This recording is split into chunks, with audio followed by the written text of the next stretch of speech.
Hello everyone, I hope आप सभी लोग बहुत अच्छे होंगे। उतनी बेहतर तरीकों से आप सभी लोगों की पढ़ाई चल रही होगी। तो इस वीडियो में बच्चों हम क्या देखने वाले हैं, आपके क्लास 12th की राजनीति विज्ञान, आपके पॉलिटिकल साइंस की जो है सैंपल क्वेश्चन पेपर देखने वाले हैं आपके त्रैमासिक परीक्षा के लिए। तो बच्चों ध्यान से देखेंगे, इसमें पूर्णांक जो 80 रखा गया। क्यों 80 रखने के पीछे रीजन ये है, हो सकता है आपके जिले में 50 नंबर का हो रहा होगा, बट हमने इसमें एक्स्ट्रा क्वेश्चन रखे हैं। रीजन ये है कि हम चाहते हैं कि आपको एक्स्ट्रा क्वेश्चंस प्रोवाइड करा सके जो आपकी एग्जाम के लिए इंपॉर्टेंट है। क्योंकि 50 नंबर का हम कुछ पेपर सेट किए तो उसमें कम ही क्वेश्चंस हो रहा था, जिससे क्या है बच्चों की को कम इंपॉर्टेंट क्वेश्चंस मिल रहा था। इसलिए हमने क्या किए हैं, इस सैंपल पेपर में बच्चों 80 मार्क्स के लिए सेट किए जो कंप्लीटली बोर्ड के अकॉर्डिंग आता है। बट हम यहाँ पर जो है आपके चैप्टर नंबर 7 जो वैश्वीकरण है वहां तक की क्वेश्चंस इस पर रखे हैं, क्योंकि बोर्ड में हमारी जो पाठ्यक्रम पूर्णता वाली टारगेट सिलेबस है ना, मंथली टारगेट सिलेबस, उसके अकॉर्डिंग हमने ये पेपर सेट किए हैं, क्योंकि बोर्ड जो है उसी पैटर्न को फॉलो करते हैं। क्लियर है बच्चों? तो देखो आप लोगों का भी अगर जो है आपका जिला से पेपर आ रही है, मतलब इसी तरीका से पेपर जो है सेट होना है, तो 5 सही विकल्प आप लोगों का होगा। तो देख लो भाई, सही विकल्प चुनकर लिखिए। तो कौन कौन से पार्ट से सही विकल्प के लिए पढ़ना है, तो आपको पार्ट 1, पार्ट 2, पार्ट 3 और पार्ट 5, 1, 2, 3 और 5, ये 4 पार्ट से ही आप 1 मार्क्स की क्वेश्चंस के लिए प्रिपरेशन करेंगे, जिससे आपका 10 नंबर कंफर्म हो जाएगा। क्लियर? मैं किसको किसको बोला हूं, 1, 2, 3 और 5। ठीक है, 1 नंबर के लिए 1 हो गया, 2 हो गया, 3 हो गया और 5 हो गया। बार बार बोलो, इसी पार्ट में से ही 1 नंबर की क्वेश्चंस आपका आना है अभी त्रैमासिक पेपर में। क्लियर है? तो देखो क्या बोला जा रहा है, दल बदल किसे कहते हैं? चुनाव से पहले दल बदलना को बोलते हैं, चुनाव के बाद दूसरे दल में शामिल होना को बोलते हैं, चुनाव के बाद संयुक्त दल बनाना उसको बोलते हैं, या उपरोक्त सभी को बोलते हैं, उसको आपको लिखना है। क्लियर है प्यारे बच्चों? तो ये रहा पहला क्वेश्चन। सेकेंड वन क्या है, सुरक्षा की बुनियादी अर्थ क्या है? जैसे सुरक्षा है, उसका बुनियादी अर्थ क्या होगी? तो खतरे से आजादी को हम लोग बोलेंगे, आजादी से खतरा, खतरे में आजादी, आजादी का खतरा। इसको आपको लिखना होगा, टिक करना होगा। फिर थर्ड वन है, आजादी के बाद किसे भारत की सबसे बड़ी चुनौती माना गया? मतलब आजादी मिले उसके बाद भारत की सबसे बड़ी परेशानी किसको या चुनौती किसको माना गया? राष्ट्रीय एकता और अखंडता को, औद्योगिक विकास को, विदेश नीति को, शिक्षा को, किसको माना गया? ये आपको याद रखना है। फिर अगला है, बोल्शेविक क्रांति हुई थी रूस में, फ्रांस, इंग्लैंड एंड जापान करके ऑप्शन दिया, आपको इसमें से टिक आउट करना है। फिर आसियान की स्थापना कब की गई? तो आसियान की स्थापना आप लोगों को यहाँ पर टिक करना है कि कब किया गया है। तो ये आसियान वाला पोर्शन भी मोस्ट इंपॉर्टेंट है, क्योंकि बड़े क्वेश्चन में भी हमने इसके क्वेश्चंस देखे हैं। ठीक है, इस तरीके से। फिर आपका अति लघुत्तरी प्रश्न जो कि 1 अंक वाला है, देखो 1 into 5 लिखा है ना, इसका मतलब ये है कि आपको 5 नंबर के लिए इन प्रश्नों को पढ़ना होगा। क्या दिया गया है, मैकमोहन रेखा किन 2 देशों की सीमा रेखा है? यूरोपीय संघ का झंडा किसका प्रतीक है? 2 ध्रुवीय देश कौन-कौन से हैं? भारत द्वारा शांति सेना किस देश में भेजी गई? आत्मसमर्पण से क्या तात्पर्य? उसको एक-एक नंबर में बच्चों आप लोगों को बताना है, एक-एक वर्ड में आंसर आपको देना है। ठीक है? बहुत बड़ा नहीं लिखेंगे 1 नंबर के लिए, तो आप सीधा शॉर्टकट में बताएंगे कि मैकमोहन रेखा इन 2 देशों के बीच में हुई है ना? यूरोपीय संघ का झंडा इसका प्रतीक है, कर डायरेक्ट बताएंगे। आपको बहुत बड़ा ब्रीफली या डीप नॉलेज आपको यहाँ पर नहीं देना होगा। क्लियर है क्या यहाँ तक? फिर आगे बढ़ते हैं 2 नंबर के लिए। ठीक है, प्रश्न क्रमांक दूसरा से 7वां तक जो है ना, दूसरा से 7वां तक जो है, 2 से कौन सा बोला हूँ, 7 तक 2 नंबर में आपका आना है। और कौन कौन से पार्ट पढ़ना है ना? 2 नंबर के लिए आपको पार्ट 2 को पढ़ना है और आपको पार्ट 7 को पढ़ना है। ये दोनों पार्ट से बस आपका 2 नंबर वाला प्रश्न आना है। ठीक है, तो 2 नंबर के लिए बहुत बड़ा क्वेश्चन भी नहीं जाना होता है। देखो, यूरोपीय संघ का झंडा प्रतीक है, इसको आपको बताना है कि किनका प्रतीक है, उसको बताना है। क्लियर है? फिर वैश्वीकरण के कोई 2 लाभ आप लोगों को लिखने हैं आपको। फिर आसियान का पूरा नाम व देश की संख्या बताना है कि आसियान का पूरा नाम क्या है, उसमें कितने देश शामिल हैं, इन चीजों को आपको लिखना है। फिर सांस्कृतिक वैश्वीकरण के कोई 2 प्रभाव और वैश्वीकरण के प्रतिरोध के कोई 2 प्रभाव, इस तरीके से आपको करना है। ठीक है, तो देखो वैश्वीकरण पोर्शन से ये 3-3 क्वेश्चंस लिया गया है, जैसे कि वैश्वीकरण के 2 लाभ, फिर सांस्कृतिक वैश्वीकरण के प्रभाव, फिर वैश्वीकरण के प्रतिरोध के कोई 2 कारण। तो इन तीनों में से कोई एक क्वेश्चन आपको देखने को आपके पेपर में मिल सकता है।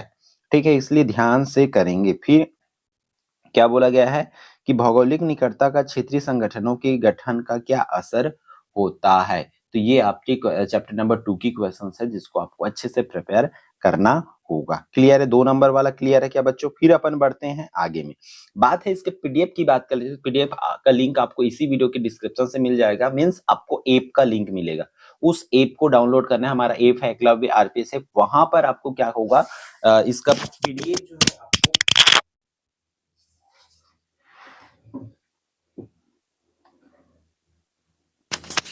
पीडीएफ आपको बच्चों फ्री सेक्शन वाले पोर्शन में मिल जाएगा। ठीक है, तो आप लोग उस आधार पर इसकी तैयारी कर लेंगे। ठीक है, और बात और दूसरी चीज और है, अगर आप हमारे व्हाट्सएप ग्रुप ज्वाइन करना चाहते हैं तो उसकी लिंक भी आपको इसी वीडियो के डिस्क्रिप्शन से मिल जाएगा। दोनों जगह आपको इंपॉर्टेंट चीजें मिलेगी, इसलिए ऐप डाउनलोड करके जरूर रखिए बच्चों, ताकि आपकी तैयारी में हेल्प हो सके। हम वहां पर आपको पीवाईक्यूज वगैरह पूरी तरीके से प्रोवाइड करा देंगे, और तिमाही पेपर की जितनी भी पिछले साल की पेपर्स है हम वहां पर भी आपको फ्री मटेरियल वाले सेक्शन में प्रोवाइड करा देंगे। फिर देखो, अब आती है कितने नंबर वाला, 3 नंबर वाला प्रश्न। मतलब 8वां से 12वां जो है, जो आपकी स्क्रीन पर आपको विजिबल हो रही है, ये क्वेश्चन जो है 3 नंबर वाला है, लघु त्रि प्रश्न 2।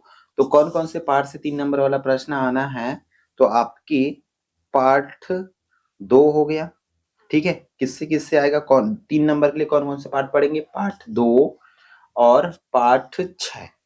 इन दोनों से बस 3 नंबर वाली क्वेश्चंस आपका पूछे जाना। तो अभी तक हमने सुपर मोस्ट इंपॉर्टेंट चैप्टर कौन सा है, तो हमारा 2 है भाई। 2 को एकदम रगड़ के पढ़ डालो, क्योंकि वो 1 मार्क्स में भी आएगा, 2 मार्क्स में भी आएगा और 3 मार्क्स में भी आ रहा है ना। इसलिए एकदम ध्यान से उस चैप्टर को पढ़ लेना।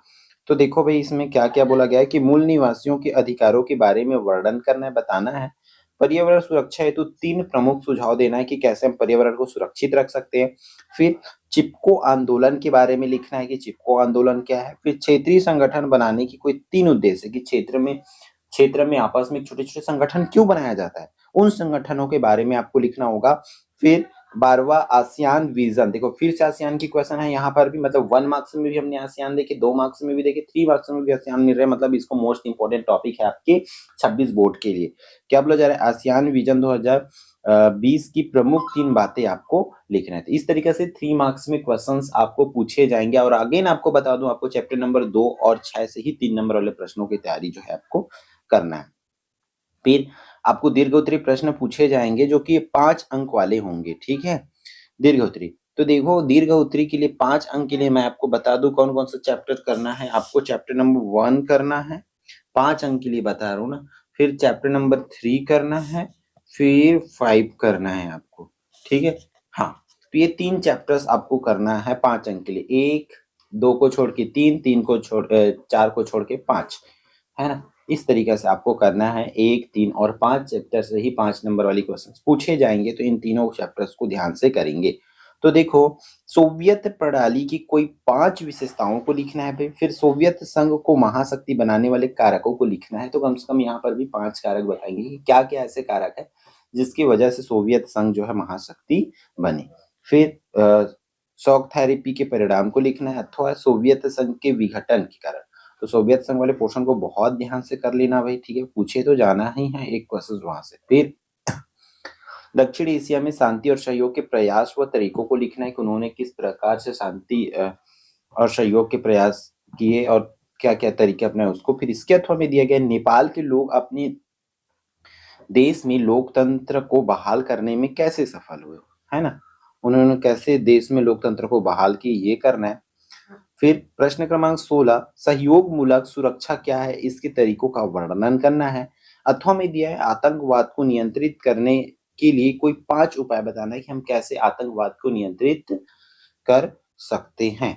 क्लियर है प्यारे बच्चों। फिर अगला प्रॉब्लम पर चलते हैं। इसके प्रश्न क्रमांक 17वां क्या बोला जा रहा है, भारत में लोकतंत्र को स्थापित करने हेतु तो किन किन चुनौतियों का सामना करना पड़ा होगा। इसके अथवा में भारत और श्रीलंका के बच्चों बहुत ही मोस्ट इंपॉर्टेंट क्वेश्चन है आपके बोर्ड एग्जाम 2026 के लिए। तो आप लोग इन प्रश्नों को जरूर कर लेना, क्योंकि ये तिमाही पेपर है और एक पेपर में मैं ऑल क्वेश्चंस को नहीं डाल सकता, बट उन क्वेश्चंस को जरूर इंक्लूड करने की कोशिश किया हूं जो 26 बोर्ड में पूछे जा सकते। इसलिए इन प्रश्नों को गांठ बांध के अच्छे से प्रिपेयर कर लो, क्योंकि आपने हमारे साथ 10th में पढ़े होंगे। इस साल हम 12th के लिए ट्राई कर रहे हो। डेफिनेटली अगर हम कोशिश कर रहे हैं तो आपके लिए बेहतर ही कोशिश करेंगे। तो बस आप लोग ईमानदारी के साथ जो है पढ़ाई करते चलिए। अति दीर्घ उत्तरीय प्रश्न जो कि 6 अंक वाली क्वेश्चंस आपका होने वाला है 18, 19, 20 ये 3 क्वेश्चन जो है 6 नंबर के लिए आएगा। और मैं आपको बता दूं बच्चों 6 नंबर का प्रश्न सिर्फ और सिर्फ पाठ 4 से आपका आना है। ठीक है, 6 अंक वाला प्रश्न सिर्फ और सिर्फ पाठ 4 से आना है। तो पाठ 4 से बड़े क्वेश्चंस आने हैं, आपको सीधा-सीधा मैं पाठ 4 का ही देखो, आपको 6 क्वेश्चंस दिखा रहा हूँ आपकी स्क्रीन पर। इतने क्वेश्चंस को आपको भली-भांति अच्छे से पढ़ लेना है। क्या बोला जा रहा है, जब विश्व शांति में भारत के योगदान का वर्णन करना है कि विश्व शांति के लिए भारत ने क्या-क्या योगदान दिए। विश्व स्वास्थ्य संगठन के कार्यों का वर्णन करना है, वो भी कोई 6 करके लिखा हुआ है। फिर दक्षेस का दूसरा शिखर सम्मेलन पर टिप्पणी लिखना है अथवा संयुक्त राष्ट्र संघ के प्रमुख अंगों के वर्णन करना है कि उनके अंग कौन-कौन से हैं, उसको आपको एक्सप्लेन करना होगा। लास्ट वन है संयुक्त राष्ट्र संघ के उद्देश्य और सिद्धांतों का वर्णन करना है, इसके अथवा में दिया है सुरक्षा परिषद की स्थायी व अस्थायी सदस्यों में अंतर स्पष्ट करना है। तो ये रहा आपके 80 नंबर के लिए या 50 नंबर के लिए बोल सकते हैं आपके सुपर मोस्ट इंपॉर्टेंट क्वेश्चंस। इन क्वेश्चंस को आपको करके ही जाना है। क्लियर है? फिर मिलते हैं भाई हम आने वाले इंपॉर्टेंट वीडियो में। जय जवाहर, जय छत्तीसगढ़।